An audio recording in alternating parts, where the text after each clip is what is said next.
friends? So welcome to today's video. I'm going to be talking to you guys about something that's been highly requested, and that is how to calculate your macros. Where we are going to start is with some precursors, and basically if you watch this video, I'm going to try to give you my best tips and actually the science behind calculating like how many calories per gram of proteins, fats, and carbs there are. But please note that the example I give you is going to be on myself. Please note that I have probably more muscle than most people, unless you're a competitor or you've been training for a long time. Just remember that when I'm telling you my macros, so yours will be different than mine. I have to say that no matter what. So my best advice will come at the end, but let's get started. Where I usually start with myself, with my clients, is I decide what amount of calories they are going to have. So that's something that's kind of preference based. Some people will only do macros and not even look at calories. Of course, they kind of go hand in hand, but I like to pick their calories first, and then I'll go in this order. I'll pick their protein, and then I will pick their carbs, and then I will pick their fats. Sometimes fats before carbs. I am eating 2,000 calories a day.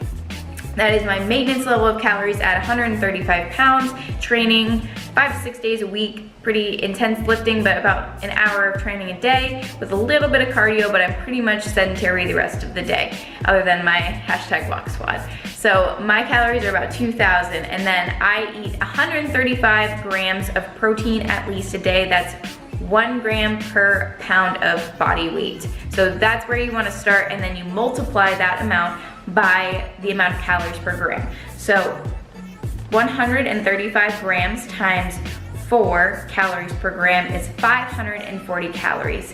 Therefore, we have 1460 left to fill after we use the protein. So then we go, for me, I'll go into fats first. So my rules of thumb with fats are I never drop a female's fats below 45, except in rare cases where someone is like in peak week and their calories go to like 40, or not calories, but their fats.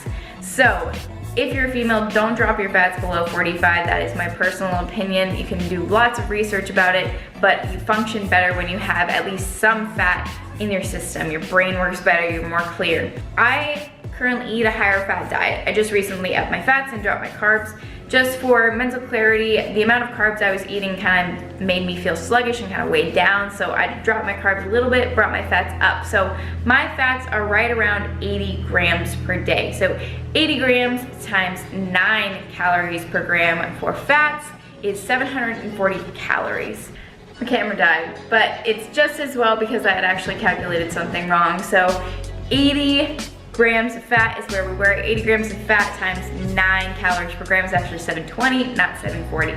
So therefore, we are down to 740 calories. So all I have left is carbs. So if I were to calculate the amount of carbs I would have left in my 2,000 calorie diet, then I would be 740 divided by 4, which is 185 grams of carbs per day. Therefore, those are my current macros. So, in overview, first of all, amount of calories you want in a day, amount of protein, grams per pound of body weight, amount of fats or carbs you pick, and then whatever remains is the opposite, and you can just divide it by the number of calories per gram. I know there's so many different calculators online that you can use, but it really is a lot more than just your height, your weight, and your activity level. It's about what your goals are, it's about what your background is with food. If you've been super restrictive for your entire life, you probably won't be able to just start right at 1,800 calories or 2,000 calories. You might have to build your calories as you go. So the best thing that you can do is kind of set yourself up to start at whatever.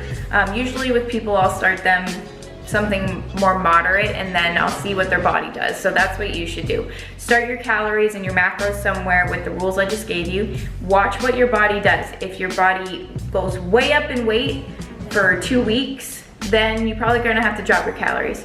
If your body weight drops more than like 2 pounds or 3 pounds, some people I've seen lose like 6 pounds their first week, then I bring their calories up a bit. Even if that's their weight loss goals, because you're not gonna be able to lose 6 pounds a week for the rest of forever. even if you're drastically overweight. You're gonna wanna aim for somewhere, if you have a lot of weight to lose, aim for somewhere around like 1 to 2 pounds a week. More than that, your body is gonna adjust really quickly to say like, oh, whoa, whoa, whoa, we're losing too much. We need to like retain energy and we need to retain fat. So those are my best rules of thumb. Let me know if you have questions below, and I'll make sure to put some type of recap in the description below. But make sure you like this video, make sure you subscribe to my channel. I post videos twice a week as of right now. We are in the Back to Basics series. The air conditioner is on, that's my sign to go. So I love you guys, thank you so much for watching, and I will see you in the next video.